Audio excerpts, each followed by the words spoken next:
Indian തീരങ്ങളിൽ നിന്ന് കഴിഞ്ഞ വർഷം ലഭിച്ച മീനുകളെക്കുറിച്ച് CMFRI തയ്യാറാക്കിയ വാർഷിക പഠന റിപ്പോർട്ടിലാണ് സംസ്ഥാനത്ത് മത്തിയുടെ ലഭ്യതയിൽ ഇടിവ് സംഭവിച്ചതായി കാണിച്ചിരിക്കുന്നത്.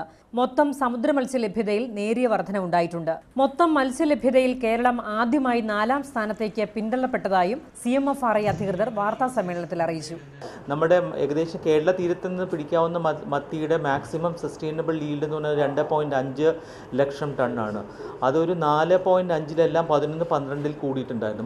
4.5 ലക്ഷം ടൺ വരെ കേരള തീരത്ത് നിന്ന് പിടിച്ചിട്ടുള്ള അവസരങ്ങളുണ്ടായിരുന്നു.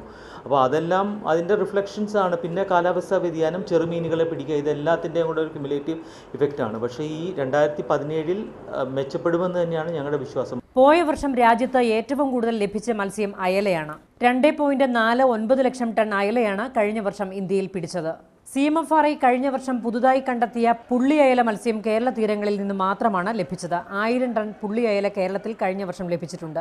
രാജ്യത്തെ മൊത്തം മീൻപിടുത്ത കേന്ദ്രങ്ങളിൽ നിന്ന് മത്സ്യബന്ധനത്തിലൂടെ 44,943 കോടി രൂപയാണ് കഴിഞ്ഞ വർഷം ലഭിച്ചത്. ചില്ലറ മത്സ്യ വ്യാപാര കേന്ദ്രങ്ങളിൽ നിന്ന് ലഭിച്ചത് 70,596 കോടി രൂപയാണ്. മത്സ്യലഭ്യതയിൽ വർധനവുണ്ടായെങ്കിലും കേരളത്തിൽ ചില്ലറ മത്സ്യ വ്യാപാര കേന്ദ്രങ്ങളിൽ മത്സ്യവിലയുടെ മൂല്യം മുൻ വർഷങ്ങളെ അപേക്ഷിച്ച് 7.9% കുറഞ്ഞതായും CMFRI പഠനം ചൂണ്ടിക്കാണിക്കുന്നു. റിപ്പോർട്ടർ, കൊച്ചി.